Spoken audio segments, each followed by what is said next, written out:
All right, September is going to be a big month for Luigi Mangione. Luigi Mangione is going to be stepping up for this. So here's what we got to do. Here's what we got to talk about.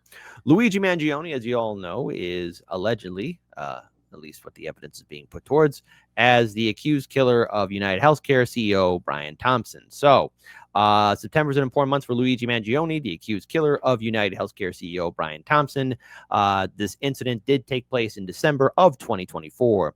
Key scheduling and motion decisions will be set the stage for all that comes next, both in the New York State Court, where Mangione, 27, is charged with murder as an act of terrorism, punishable by life in prison, and in federal courts, where prosecutors seek the death penalty. Here are 5 reasons September is shaping up to be an impactful month in these dual Manhattan prosecutions. So, first of all, there's the death penalty. This is a very serious thing, and, well, if you can't do the time, don't do the crime. But again, there's been many people questioning as if authorities actually got the right guy. And again, we keep saying allegedly because innocent till proven guilty in a court of law.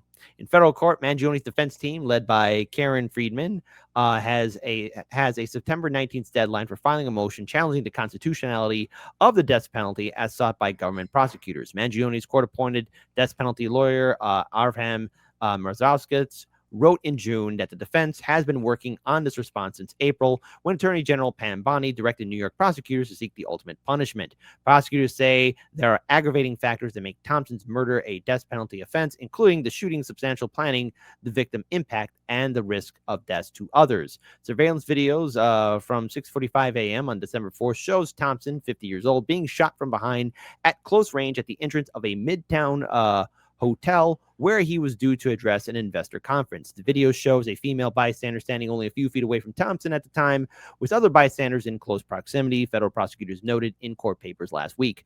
U.S. District Judge Margaret Garnett has yet to rule on defense requests that prosecutors outline the theories and facts behind these aggravated factors. Prosecutors wrote last week that they have so far turned over ample evidence, nearly 7 terabytes by the latest defense estimation, and that the law does not require them to tip their hand further until closer to trial.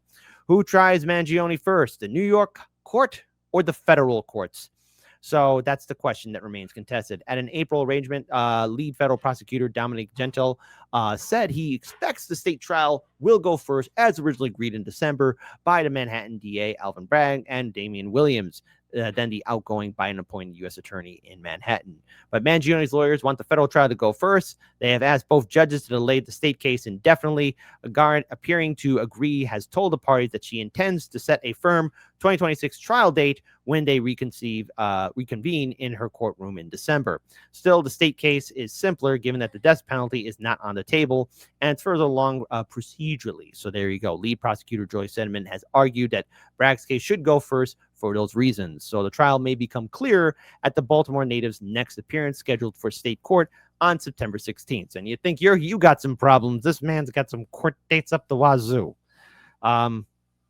There's also the case for the terrorism case. So Mangione's lawyers are also fighting his state murder as a terrorism indictment on numerous fronts. These efforts, filed in May, challenge the admissibility of evidence and seek the indictment's dismissal.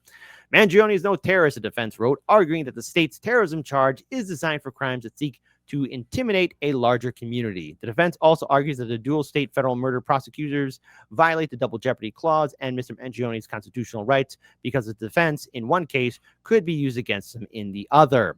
They also asked that important evidence recovered from Mangione during his December 9th arrest at a McDonald's in Pennsylvania during what they term as an improper search be excluded from his trial. That evidence includes a homemade ghost gun that police say matches the crime scene ballistics and a handwritten manifesto. In a June response, Seidman countered that the evidence was properly seized. It is clear he also argued that the shooting of Thompson, the head of one of the country's largest health insurance companies, was an act of terrorism. You know, again, I don't know if any of these prosecutors are paying attention, but United Healthcare, as an entire business, has a long, sad track record of denying healthcare to people. You know, all it takes is one bad day for someone to get the news that their cancer treatment is going to be taken care of. All it takes is one bad day finding out that your loved one is probably going to die. All it takes is one bad day, one bad day that automatically your life turns upside down. Now, hey, audience, let's have democracy in chat. How's your healthcare treating you? Type 1 for, oh, I love my health insurance, Kit. It's never let me down. Type 2, Kit, you already know the answer to it. I've told you stories from my friends and my family and myself. Healthcare insurance sucks. And United Healthcare, it's one of many health insurance companies that have contributed for people to be distrustful of American healthcare system. I wonder how many twos will show up in the chat. I wonder, do you ever wonder? So now here's the thing. They're going to try and use a psychiatric defense, maybe. So what's happening is that defense has asked for an indefinite extension, again, arguing that Mangione's competing prosecutions are unconstitutional and that the feds traditionally go first. Yeah, because of federal court. Steinman argued in a response filed Thursday that Carl should have enforced a deadline and preclude the defense from presenting psychiatric evidence at trial, whenever that may be. There's no hard and fast rule that the feds go first, the prosecutor argued, citing as an example of a recent upstate New York conviction of Hattie Martyr in the attempted murder of author Salem Rushdie. Martyr was tried in the state court first and still faces federal terrorism charges. And then, of course, a HIPAA resolution. Also on the agenda on September 19th is a possible ruling from Carl on what both sides describe as mistaken disclosure to prosecutors of Mangione's HIPAA protected 120-page Aetna healthcare history. Defense is demanding a full evidentiary hearing and a suppression of the records at trial. Prosecutors oppose, saying that there was no ethical breach on their part. Because, as we all know, allegedly, Mangione's phone calls were wiretapped, or is it that they were listening to, as he also spoke with his defense. Will Mangione walk out of this? Not this year, not next year. I'm sorry. This trial is going to keep on going on. In fact, I was deeply concerned with Mangione being in jail that somehow, something would happen to him. He's a very high-profile individual, and he's got a lot of fanfare and support. And thankfully, he has a lot of people who are supporting his GoFundMe so that he could still able to fund his defense. I'm a little bit sympathetic to the defense. Okay, I'm very sympathetic for defense for many reasons, and more reasons than one. But the major issue that we are looking at here, and sorry about that, folks, the major issue that we're looking at here, especially when it comes down to healthcare in this country, the law in this country, is that this entire crisis, not only did it shine a light on the fact that we have such a sick system, but look at the reaction trying to cover it up too, or try and dismiss it, or bombard it with countless other procedures.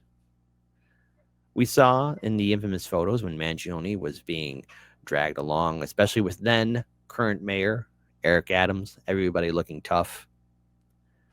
But the bigger story is this. There is a boiling rage towards healthcare in this country. When people are denied services, when people are denied healthcare, how do you think they're supposed to react? How do you think they're supposed to behave? You're going to have a full-blown meltdown. I mean, the medical bills paying up. One of the leading causes of homelessness, again, is medical bankruptcy. We have a crazy world that we're living in. In order for us to survive in it, people have to make sacrifices. But if you sacrifice, and do everything correctly, and it's still not good enough, everyone snaps. Now, as for the defense for Mangione, his defense actually has some pretty strong arguments. We'll see how they hold up in court. And if it does go to federal, the question is, will he be facing the death penalty? Everyone needs to pay close attention to this story.